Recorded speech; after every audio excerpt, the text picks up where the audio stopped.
안녕하세요. 저는 다른 건 모르겠고 사람 보는 눈 하나는 다른 사람들보다 타고났습니다. 그래서 늘 학창시절과 직장 생활을 하며 쓰레기 같은 인간들을 피해 다녔다며 자부심을 가졌었어요. 하지만 몇 년 전에 만난 한 사람으로 인해서 저의 자부심은 한순간에 바스러져 버렸죠. 이제껏 살면서 인간관계 때문에 이렇게까지 스트레스 받은 적이 단 한 번도 없었거든요. 이 사람 때문에 몇 년간 저는 지옥에서 사는 거나 마찬가지였습니다. 저는 어릴 때 부유하진 않았지만 그렇다고 가난하지도 않은 정말 평범한 집안에서 자랐어요. 흔히들 돈이 있어야 행복도 같이 온다고 하지만 저 말처럼 집안에 돈이 많은 것은 아니었어도 저희 가족은 누구보다 사이가 돈독하고 화목한 가정이었어요. 서로 바라만 봐도 괜시리 웃음이 튀어나오는 그런 가족이었죠. 저희 부모님은 대기업에 다니는 회사원이었어요. 두 분 다 부유하지 않은 가정에서 태어나서 미래 자신들의 자식들에게만큼은 가난을 물려주지 않겠다며 악착같이 공부해서 대기업에 들어가셨다고 하시더라고요. 같은 회사를 다니며 힘든 직장 생활을 서로 도와주다 마음이 통했던 두 분은 결혼까지 하게 되셨대요. 저희 부모님께서 대기업을 다니셔도 부양할 가족이 많아서 월급을 받는 족족 가족들 밑으로 들어갔대요. 각 집안의 막둥이들이 취업을 하면서부터 월급을 온전히 자신들을 위해 쓸 수 있었다고 하시더라고요. 당시 돈이 없어서 월세로 살고 계셨는데 월급을 몇 년간 모아서 겨우 지금의 집을 살 수 있었다더라고요. 부모님께서 지금껏 힘들게 살아온 과정들을 듣고 저도 부모님처럼 열심히 살아야겠다고 생각했었죠. 그리고 이건 제가 중학생 때 알게 된 것인데 저희 외가 쪽이 원래는 무당 집안이었다고 하더라고요. 보통 대대로 이어져야 하는 게 정상인데 저희 어머니 때부터 신기가 약해져서 외할머니까지만 무당을 하시고 저희 어머니는 무당을 안 하셨다고 하더라고요. 신기가 약해졌긴 하지만 아예 못 느끼는 건 아닌지 어머니는 항상 기분이 찝찝할 때 저보고 무슨 일이 생길 것 같으니 늘 조심하라고 언지를 주셨었어요. 이게 신기와 연관이 있는 건지는 모르겠는데 제가 볼 땐 어머니처럼 신기 같은 게 있는 건 아닌 것 같고 태생적으로 사람 보는 눈은 약간 있는 것 같더라고요. 다른 사람의 속내를 들여다보는 능력이 있다고나 해야 할까요? 그 사람이 하는 이야기를 조금만 들어봐도 어떤 사람인지 금방 파악이 되는 거예요. 어떤 속셈으로 제게 다가왔고 앞으로 어떤 행동을 할지 예상이 가기 시작했어요. 저는 그런 식으로 제게 도움이 되지 않을 사람들을 피해 다니며 안정적인 인간관계를 유지해 왔었어요. 이건 학창시절과 회사 생활할 때는 물론이고 연애를 할 때도 마찬가지였어요. 촉이 얼마나 좋던지 남자친구가 저 몰래 바람을 피면 제가 직접 현장을 잡는 건 기본이었고 한 번은 만나고 있던 남자친구가 사기꾼인 것도 잡아냈었다니까요. 이 정도 되니까 이게 단순하게 촉이 맞는 건지 제 자신이 무서울 때도 많았어요. 저는 더 이상 저런 추한 꼴을 보고 싶지 않아서 연애를 안 하려고 했어요. 그런데 친구가 정말 괜찮은 남자가 있다고 이 기회 놓치면 정말 후회할 것 같다고 하는 거예요. 자신이 결혼 안 했으면 당장 이 남자 만났을 거라고 호들갑 떨길래 어떤 사람인지 궁금하긴 하더라고요. 단순 궁금증으로 소개팅에 나갔다가 초고속으로 결혼까지 하게 될 줄은 꿈에도 몰랐어요. 집안도 어느 한쪽으로 기울지 않고 저와 남편 둘 다 비슷하게 평범한 집안이었어요. 외동아들이라길래 오냐오냐 자라서 자기밖에 모를 거라는 편견이 있었는데 제가 생각했던 것과 다르게 배려심도 많고 저를 엄청 챙겨주더라고요. 아마 남편과 결혼하게 된 이유도 항상 저를 먼저 생각해주는 마음이 있었던 것 같아요. 결혼한 지 몇 년이 흐른 지금도 남편은 여전히 무슨 일이 생기든 늘 저부터 생각해주거든요. 저는 남편과 단기간에 사랑에 빠졌고 만난 지 6개월 만에 소중한 생명이 찾아왔어요. 처음 임신 사실을 알곤 겁이 나서 남편에게 말도 못하고 혼자서 끙끙 앓으며 남편도 멀리 했었어요. 남편은 계속 자신을 멀리하는 제 반응에 벌써 저희에게 권태기가 왔다고 생각을 했었대요. 제가 임신을 했을 거라는 것을 정말 생각하지 못했고 어떻게 하면 권태기를 이겨낼 수 있을까라는 생각밖에 안 했다고 하더라고요. 남편에게 사실대로 임신을 했다고 털어놨을 때 자신한테 질린 게 아니라서 다행이라고 안심했대요. 그리고 늘 배려했던 사람인지라 먼저 제 의사부터 물었죠. 수연아, 너는 어떻게 하고 싶어? 난 너가 어떤 선택을 하든 다 받아들일 거야. 낳고 싶다고 하면 책임질 거고 수술하고 싶다고 하면 그 의견도 존중해 줄 거야. 난 우리가 만난 지 이제 6개월밖에 안 됐는데 잘 살 수 있을까 싶기도 하고 지금 너무 걱정부터 앞서서 잘 모르겠어. 오빠는 어떻게 했으면 좋겠어? 내 솔직한 심정은 너와 아이 둘 다 책임지고 싶어. 책임질 능력도 되고. 연애 기간이 짧아서 불안한 거 아는데 나 한 번만 믿고 아이 낳을까 우리? 저는 남편을 믿고 배가 더 부르기 전에 결혼을 한 뒤 아이를 낳기로 결심했어요. 이미 결혼 전 시부모님을 몇 번 뵌 적이 있기 때문에 시댁 걱정도 없었어요. 시부모님이 워낙 저를 딸처럼 잘 챙겨주셨었거든요. 저희 부모님도 시부모님을 보시곤 사람 좋아 보인다고 다행이라고 하셨었어요. 저는 정말 식장을 들어서는 순간에도 결혼을 잘했다고 생각을 했었어요. 신혼여행을 다녀오기 전까지만 해도 말이에요. 저희 남편이 외동이라 시댁살이를 했었는데 집으로 돌아오니 엄청난 일들이 저를 기다리고 있더라고요.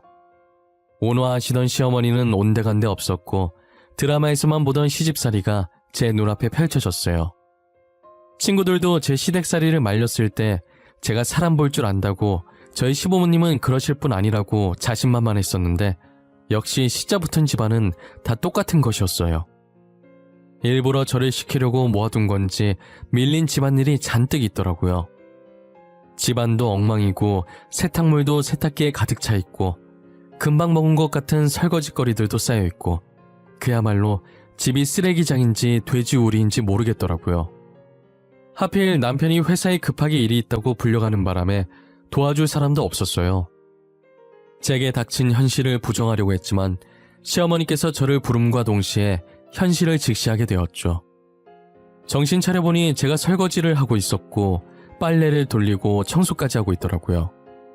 임신 초기에 몸조심해야 하는데 신혼여행 다녀오자마자 집안일 한다고 몸을 쉬질 못해서 그런지 아랫배가 살짝 당겨오는 기분이 드는 거예요. 혹시나 아기가 잘못되면 어떡하나 걱정했는데 조금 누워있으니까 괜찮더라고요. 날이 갈수록 시어머니의 본성이 드러나기 시작했는데 첫날부터 저 난리였음에도 불구하고 여기서 더 드러날 게 있다니 대단할 지경이었어요. 시아버님께서는 가만히 계셨는데 시어머니께서 제게 뭐라든 말릴 생각이 없어 보이셔서 미웠어요. 제가 임산부라는 사실을 잊으신 것인지 김장을 하라고 하질 않나 제사상을 차리라고 하지 않나 힘든 일만 모조리 제게 시키시더라고요. 그것도 항상 남편이 집에 없을 때만 골라서 말이죠. 남편은 제가 이런 수모를 당하고 있는지 전혀 모르고 제가 괜히 말했다가 모자 사이만 갈라놓는 나쁜 아내, 며느리 될 것 같아서 말도 못하겠는 거예요. 제가 시어머니 때문에 밤마다 남편 몰래 얼마나 울었는지 몰라요. 남편은 제게 한결같이 잘해주는데 남편만 믿고 이 결혼을 이어가도 되는 건지 확신이 안 서더라고요. 그렇다고 분가를 하자니 나이 드신 시부모님 걱정이 되는 건 어쩔 수 없었어요. 혼자서 결혼 생활을 이어갈지 말지 고민하던 와중에 병원에서 연락이 온 거예요. 친정아버지께서 사고를 당하셨는데 머리를 크게 다치셔서 지금 사경을 헤매고 계신데요. 저는 분명히 오전까지 웃으며 전화했던 분인데 간호사가 다른 환자랑 착각해서 잘못 전화한 걸 거라고 아버지 무사하실 거라고 남편과 함께 병원 가는 내내 속으로 몇 번이고 되뇌었는지 몰라요. 남편도 너무 놀라서 운전이 손에 안 잡힐 것 같던지 바로 택시를 잡더라고요.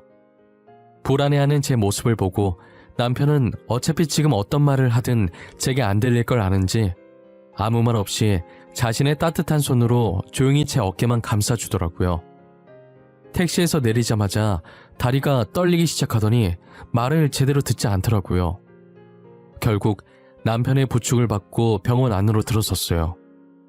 대기실에 들어가서 켜져 있는 화면을 보는데 수술 중 명단에 친정아버지 이름이 떠 있는 거예요. 아버지 이름을 보는 순간 눈물이 주체가 안 될 정도로 나더라고요. 수연아, 괜찮을 거야. 수술하면 다 괜찮아지실 거야. 너무 걱정하지 말자. 아버님 강한 분이시잖아. 그러니까 잘 이겨낼 수 있게 씩씩하게 기다리고 있자. 응? 오빠, 나 아직 아빠한테 효도도 못 해드렸는데 어떡해? 아빠랑 하고 싶은 게 너무 많이 남았는데 어떡하냐고. 결혼한 뒤로 잘 챙겨드리지도 못하고. 아버님 태어나시고 효도해드리면 되지. 아버님 분명히 이겨내실 거야. 이대로 가실 분 아니야. 아버님은 어떻게 여기까지 오신 분인데. 나 진짜 나쁜 상상하기 싫은데 왜 계속 이상한 느낌이 드는 걸까? 나 무서워. 알잖아, 내 촉 좋은 거. 지금 기분이 너무 무서워. 뒤늦게 저희 연락받고 오신 친정어머니께서 넋을 놓고 대기실로 오시더라고요. 대기실에 앉아있는 저희를 보자마자 다 자기 잘못이라고 주저앉으시더라고요. 다 내 잘못이야.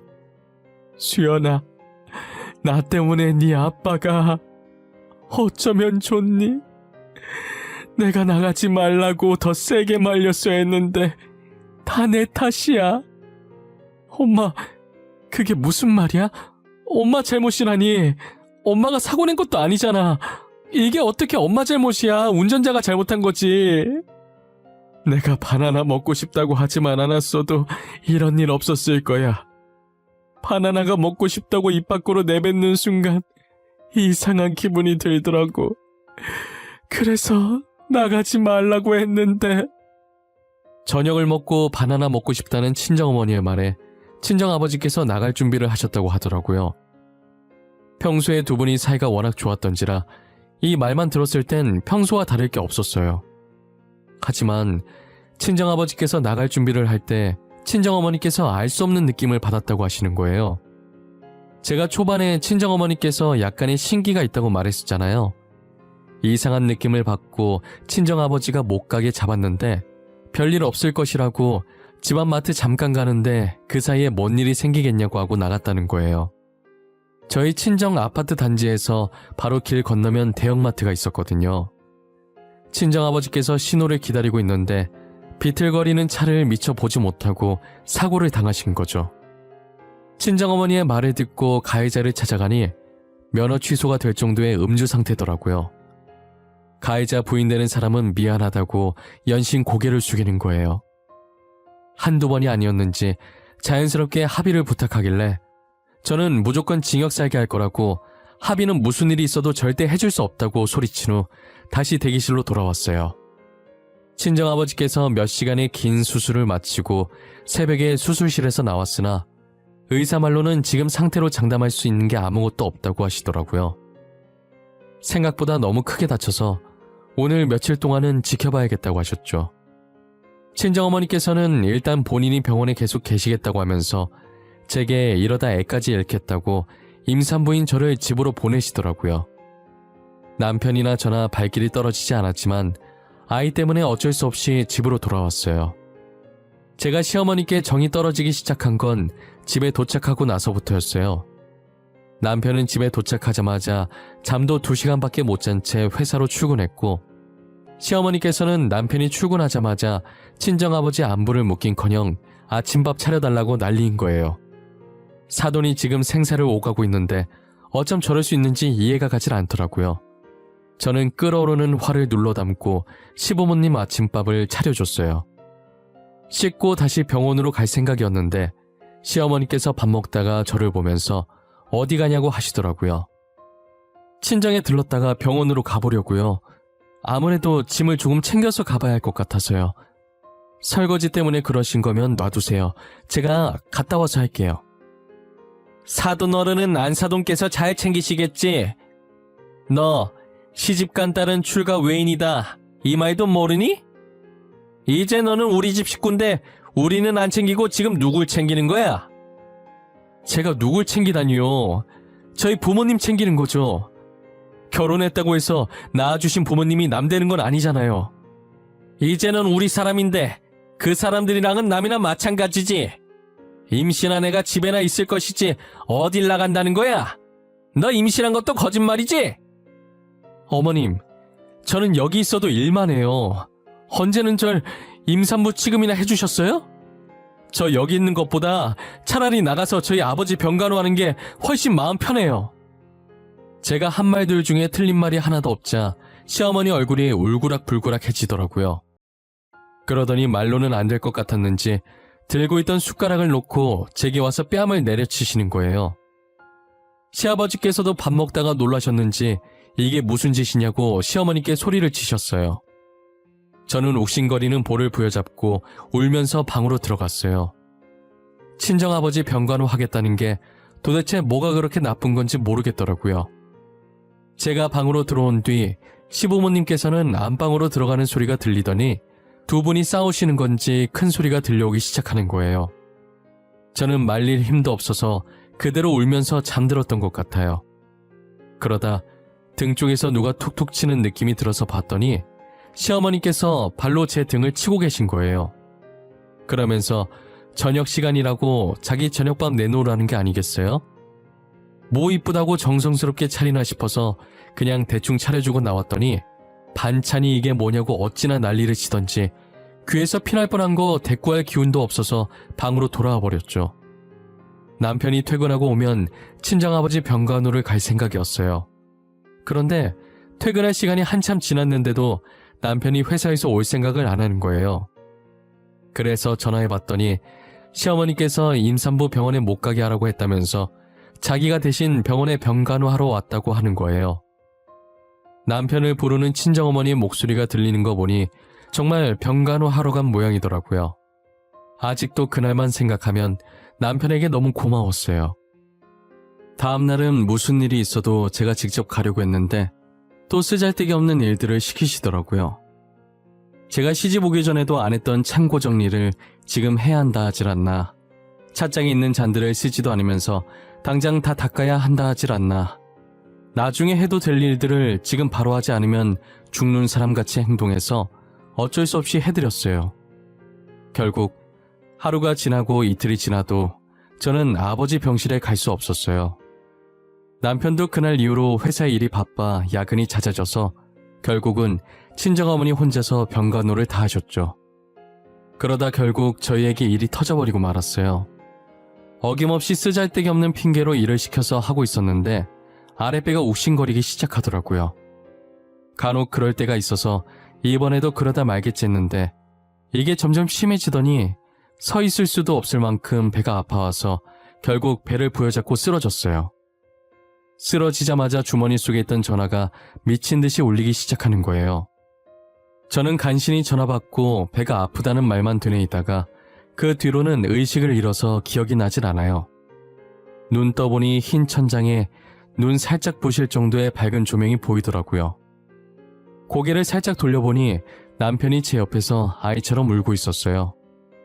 오빠, 왜 울고 있어? 걱정했어? 나 괜찮아. 회사는 어쩌고 온 거야. 요즘 일 많아져서 바쁠 텐데. 수연아, 어떡하냐? 우리 진짜 어떡하냐, 수연아. 나도 이렇게 심장이 아픈데 넌 얼마나... 오빠 불안하게 왜 그래? 무슨 일인데 제대로 말 좀 해봐. 아니지? 내가 생각하는 그거 아니지? 어? 울지만 말고 말 좀 해봐. 애기가 우리 곁을 떠났어. 그리고 아버님도 같이 떠나셨어. 우리 애기랑 손잡고 떠나셨어. 우리 진짜 어떡해. 수연아, 수연아. 저는 남편의 말에 충격을 받아서 그대로 의식을 잃었어요. 뱃속에 있던 아기도 떠나보냈는데 거기다 친정아버지까지 떠나보낸 거예요. 제가 쓰러질 때 전화 왔던 게 친정아버지 부고를 제가 알리려고 저희 친정어머니께서 전화하셨던 거예요. 친정어머니는 배 아프다는 제 말에 아이가 잘못될 거라는 걸 직감하고 구급차를 부르려고 했는데 집 주소를 몰라서 남편한테 전화를 했다고 하시더라고요. 시어머니에게 불려다녀 끝끝내 친정아버지 병실에 가보지도 못했고 아이까지 떠나보냈어요. 저는 아직도 그날이 생각나서 시어머니를 저주하고 싶은 마음이 간절히 들어요. 친정아버지 마지막 가시는 모습도 못 본 불효녀가 저 말고 또 있을까요? 지금 이 글을 쓰면서도 다시 그 기억을 끄집어내려고 하니 많이 사무칩니다. 시간을 되돌릴 수 있다면 얼마나 좋을까요? 시어머니께서는 저희 친정아버지 장례식장에 와서도 제 속을 뒤집어 놓으셨어요. 자기가 일 시켜서 유산하게 됐는데 뻔뻔하게 제 멱살을 잡으면서 자기 손주 살려내라고 소리치더라고요.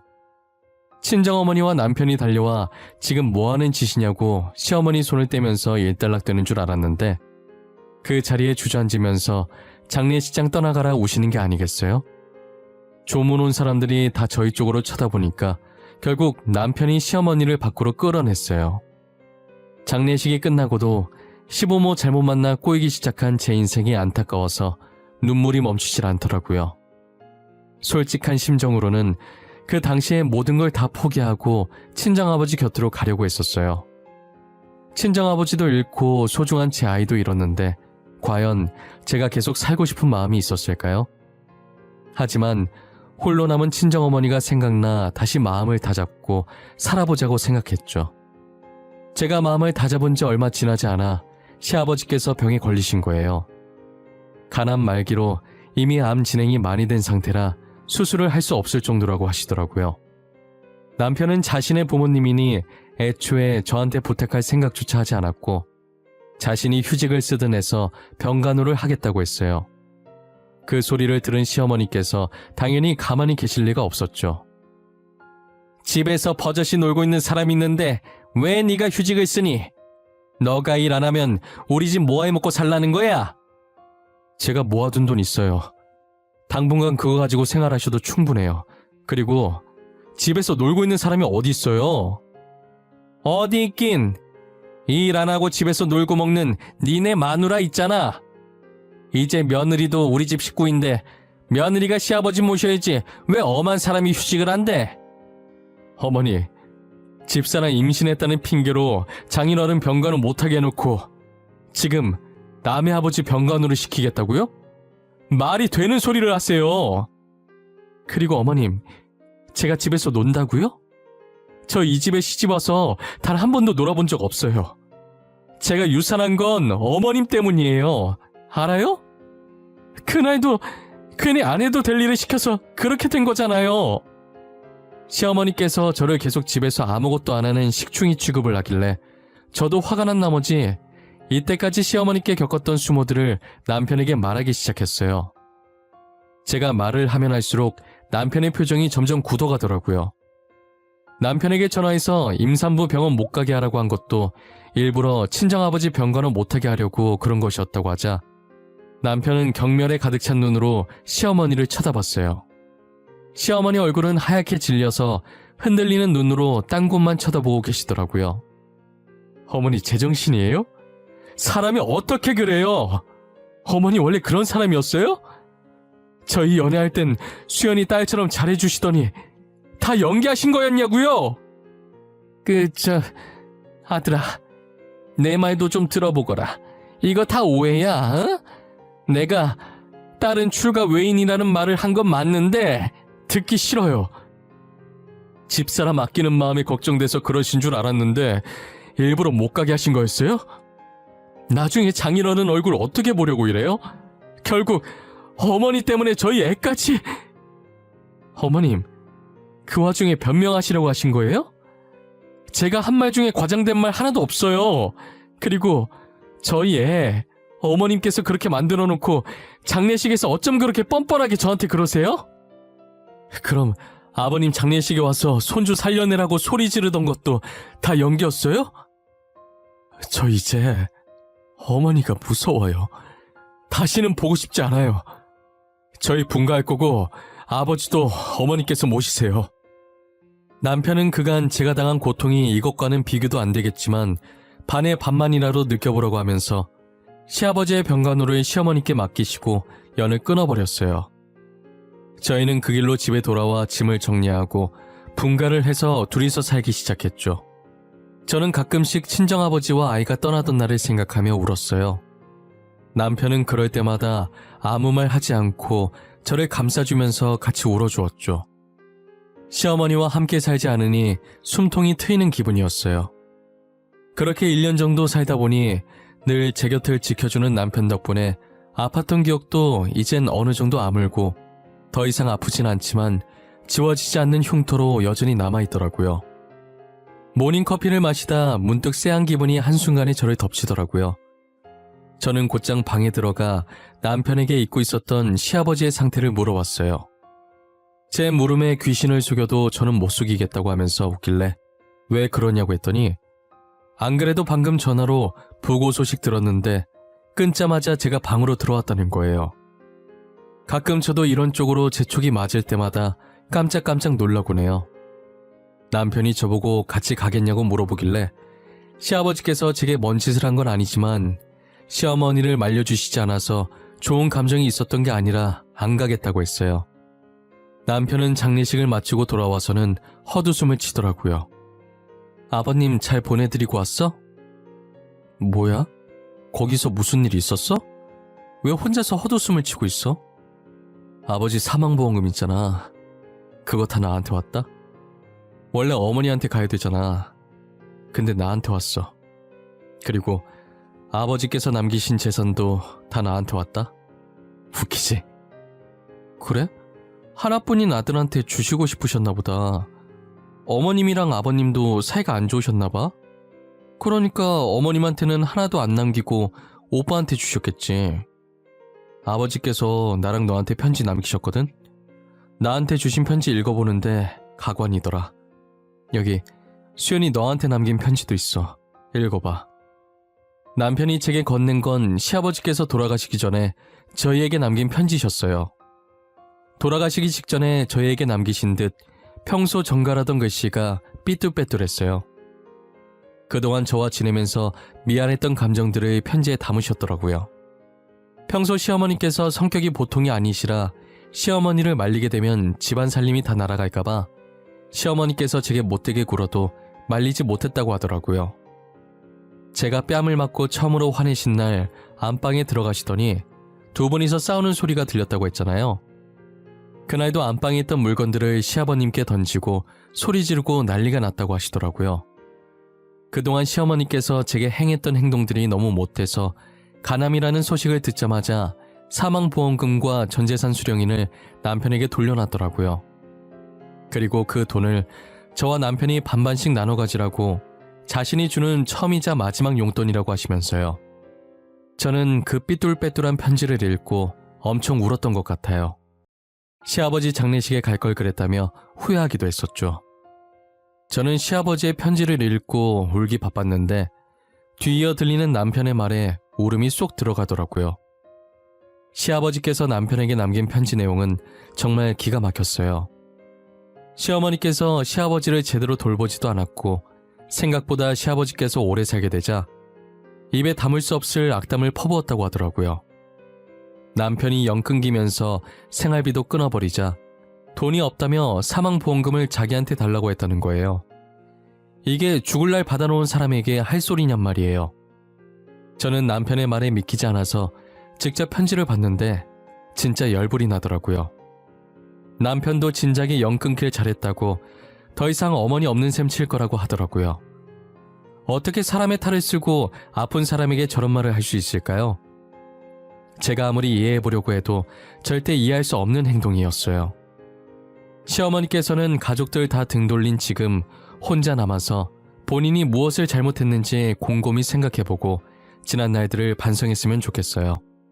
시간이 참 빠르게 지나간다고 느끼는 게 벌써 시아버지께서 돌아가신 지 3년이 되었어요. 3년의 시간이 흐를 동안 시어머니께서 뭐라고 지내시는지는 아무도 몰라요. 저희 가족도 시아버지께서 주신 돈 가지고 다른 곳으로 이사를 가버렸거든요. 현재 저희 부부는 친정어머니를 모시고 3명이서 살고 있어요. 고맙게도 남편이 먼저 같이 사는 게 어떻겠냐고 제안을 하더라고요. 저는 시부모 복은 없었지만 남편 복 하나는 정말 좋은 것 같아요. 그동안 저희에게 다시 찾아온 인연이 없었는데 며칠 전에 병원에서 기쁜 소식을 들었어요. 4년 만에 제 뱃속에 새로운 생명이 자리 잡았다는 소식을요. 저희 곁을 잠시 떠났던 아이가 4년 동안 길을 잃어서 이제서야 다시 찾아와 준 거라고 생각하려고요. 이제 나쁜 기억들은 다 잊고 제 곁에 남아있는 사람들과 좋은 추억 만들어 나가려고 합니다. 이 사연을 보시는 모든 분들도 저처럼 힘든 일이 있더라도 이겨내시고 좋은 일들만, 웃음이 가득한 일들만 가득하시길 바랍니다. 감사합니다.